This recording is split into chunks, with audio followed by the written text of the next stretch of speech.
السلام علیکم دوستو، میرا نام ڈاکٹر اسد محمود ہے۔ چائنا میں قیامت خیز برف باری آئی اور یہ ایک بہت بڑا عذاب ہے اور یہ قیامت کی بہت بڑی نشانی ہے، دنیا کے خاتمے کی نشانیوں میں سے ایک نشانی، اور قیامت سے پہلے کے عذاب اب دنیا پر ٹوٹ پڑے ہیں۔ دنیا کے مختلف علاقوں سے عجیب و غریب خبریں آ رہی ہیں۔ قیامت کی جو نشانیاں نبی کریم صلی اللہ علیہ وآلہ وسلم نے ارشاد فرمائی تھی وہ پوری شدت سے زمین پر نازل ہو رہی ہیں۔ اس سلسلے میں چین سے ایک نہایت دل دہلا دینے والی اور خوفناک خبر آئی ہے جس نے چینی حکومت کو شدید تشویش میں مبتلا کر رکھا ہے۔ دوستو، یہ خبر دراصل محض خبر نہیں بلکہ اللہ کے ان عذابوں میں سے ایک عذاب ہے جو قیامت کے نزدیک زمین پر نازل کیے جائیں گے۔ یہ عذاب گلوبل وارمنگ، موسمیاتی تبدیلی کی شکل کا عذاب ہے جس نے چائنا کے مرکزی صوبے کو بے بس کر کے رکھ دیا ہے۔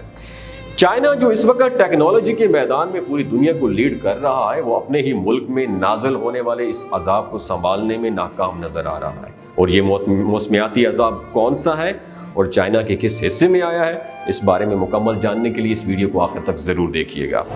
تو پیارے ساتھیوں، آپ جانتے ہیں کہ چین دنیا کے رقبے کے لحاظ سے سب سے بڑے ممالک میں دوسرے نمبر پر ہے۔ چین کے شمالی علاقے جو ویسے ہی اپنی سردی اور برف باری کی وجہ سے مشہور ہے، وہاں پر اس بار ایک ایسا عذاب آیا ہے جس نے وہاں کی عوام کے ساتھ ساتھ حکومت کو بھی خوف زدہ کر دیا ہے۔ چین کا شمالی مشرقی صوبہ ہالوچیانگ جو اپنی برف باری اور قدرتی حسن کے لیے مشہور ہے، وہاں اس بار توقعات سے ہی نہیں بلکہ تاریخی ریکارڈز کو بھی توڑ ڈالنے والی برف وہاں پہ پڑی ہے۔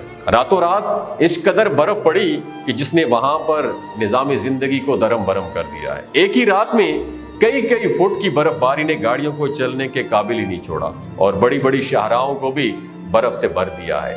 آپ سکرین میں پیچھے اس ویڈیو کو دیکھ سکتے ہیں کہ کس طریقے سے گاڑیاں اور بسیں برف پر پھسل رہی ہیں اور بریک لگانے کے باوجود بھی چلتی جا رہی ہیں۔ وہاں کے باشندے اس قدر برف باری کے کبھی بھی عادی نہیں رہے کیونکہ وہاں پر برف باری محض چند انچ ہی ہوا کرتی تھی۔ ہم آپ کو یہ بھی بتاتے چلیں کہ برف باری کی یہ سلسلہ محض اس صوبے کے دارالحکومت ہاربن تک ہی محدود نہیں رہا بلکہ صوبے منگولیا تک بھی پھیل گیا ہے۔ منگولیا جہاں پہ کبھی کبھار برف ہوا کرتی تھی، وہاں اس بار بھی کئی فٹ تک کی برف نے لوگوں کو کمر تک برف میں دھسا دیا ہے۔ سب سے حیرت کی بات یہ ہے کہ چائنا جو اس وقت دنیا میں سب سے زیادہ ایڈوانس سسٹم رکھتا ہے، وہ بھی آنے والے اس طوفان اور عذاب کے بارے میں نہیں جان سکا۔ National meteorological centre of China اس بارے میں کوئی بھی پیشن گوئی کرنے سے قاصر رہا، جس کی وجہ سے اس اچانک عذاب نے لوگوں کو اپنی لپیٹ میں لے لیا اور بلا مبالغہ چند ہی راتوں میں کروڑوں لوگ اس عذاب میں مبتلا ہو گئے۔ چائنا کی حکومت اس وقت تیزی سے اپنے لوگوں کو بچانے اور اس برف باری سے نجات حاصل کرنے کی کوشش میں مصروف عمل ہے، البتہ اب تک ان کی کوششیں ناکام ہی نظر آ رہی کیونکہ برف باری مزید شدت سے جاری ہے۔ اس برف باری کی وجہ سے چائنا کے پورے شمالی علاقے میں ہوائی جہازوں کی پروازیں بھی منسوخ کر دی گئیں اور اس کے ساتھ ساتھ ٹرینوں کی آمد و رفت بھی بالکل رک چکی ہے کیونکہ برف نے ہر چیز کو اپنی لپیٹ میں لے لیا ہے۔ اس بارے میں چائنا کے موسمیاتی سینٹر کا یہ بھی کہنا ہے کہ برف باری کی لہر اگلی کئی دنوں تک جاری رہ سکتی ہے اور ابھی ہم یقین سے نہیں کہہ سکتے کہ یہ برف باری آنے والے دنوں میں کہاں تک جائے گی، اور چین کے شمالی علاقے میں چائنا کے اپنے بڑے بڑے معدنیاتی پروجیکٹ بھی چل رہے ہیں جو اگر اس برف باری ہوئی اسی طرح تو اس کی وجہ سے فیل ہو سکتے ہیں، تو لوگوں اور انفراسٹرکچر کے ساتھ ساتھ چائنیز حکومت کو مالی طور پر بھی بہت بڑا نقصان اٹھانا پڑ سکتا ہے۔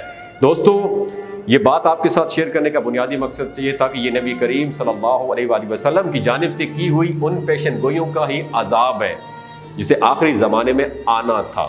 نبی کریم صلی اللہ علیہ وآلہ وسلم کی پیشن گوئیوں کے مطابق قیامت کے آنے سے پہلے پوری دنیا میں اچانک اور بے حد عجیب و غریب حادثات اور آسمانی آفات نازل ہوں گی۔ یہ موسمیاتی عذاب بھی ایک طرح سے آسمانی آفتیں ہی ہیں جس نے بالکل غیر متوقع طور پر پورے چائنا کو فکر میں مبتلا کر رکھا ہے کیونکہ شمالی علاقوں میں پڑنے والی یہ برف پورے چائنا میں سردی کی لہر کو شدید کرنے کا سبب بن رہی ہے جس سے پوری چائنا میں شدید خوف و ہراس پایا جا رہا ہے۔ اللہ تعالیٰ پاکستان کو، اللہ تعالیٰ تمام مسلمانوں کو، تمام اس دنیا کو آسمانی اور زمینی آفات سے محفوظ رکھے۔ اپنا اور اپنے ساتھ جڑے رشتوں کا خیال رکھیے۔ اللہ حافظ۔